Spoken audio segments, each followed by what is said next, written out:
to Narayana Live classes. Today we will be discussing about class 10 social assignment from the chapter Nationalism in Europe. This is a very important chapter.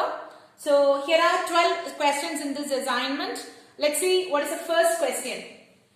Which French artist prepared a series of 4 prints visualizing his dream of a world? So in the very first beginning of the page itself it is given. It was Frederic Soriot who painted a series of 4 prints about the visualization of a democratic world. We'll move to the second question. What do you understand by the term absolutist? So absolutist is literally a government or a system that has no restraints on the power exercised. If they don't have any power or if they don't have any restrictions on the power what they have, that is what we call as a absolutist power. So the term refers to a form of monarchical government that was centralized, militarized and repressive.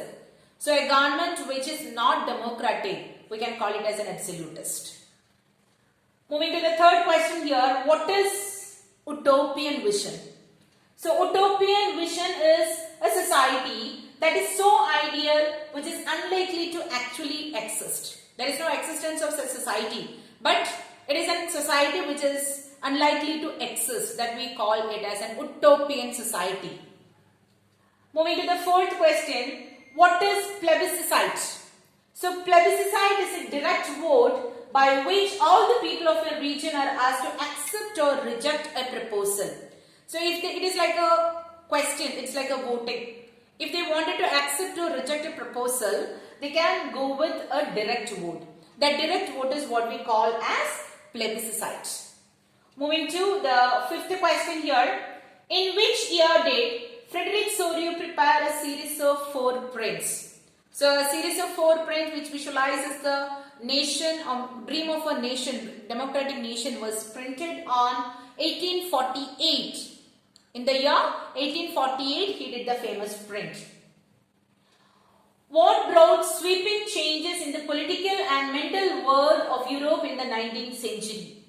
So till that time they were under the monarchical or the absolutistic institutions. So what changes happened in the 19th century?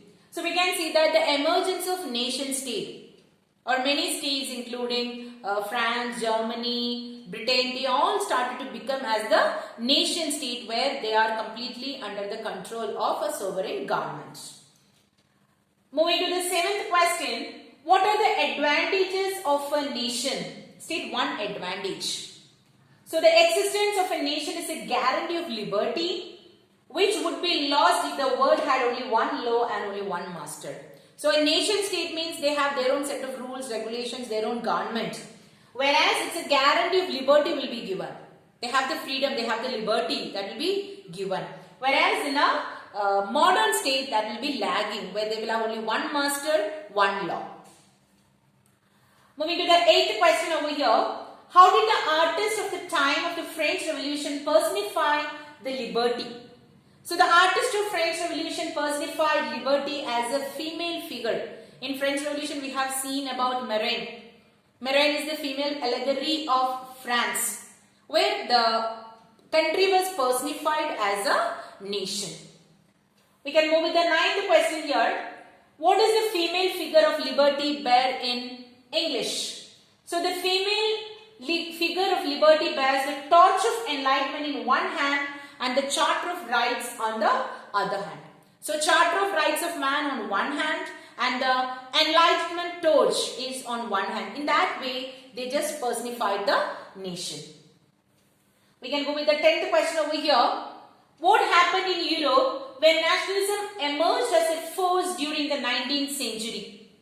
So when nationalism emerged as a main force in the 19th century, we can see there that the nationalistic forces brought complete sweeping changes in the political and mental world of Europe. The political and mental world of Europe had a complete change, a sweep away changes we were able to find out.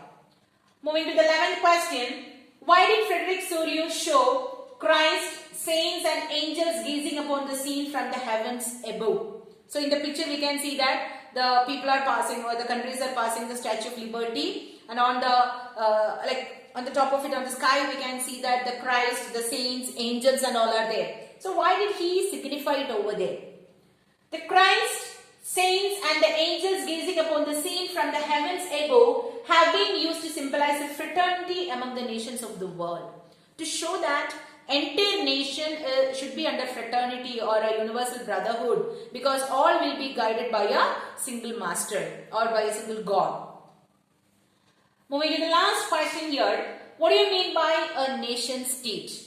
So a nation state was one in which the majority of the citizens and not only its rulers came to develop a sense of common identity among the people. So India, we can call it as a nation state because we have a common identity as we are Indians. So same way, when a country is emerging with a common identity or a shared culture, then it will be called as a nation state. So these are the assignment questions. Each and every line in this chapter is very, very important. You should be very well thorough with the content of this chapter.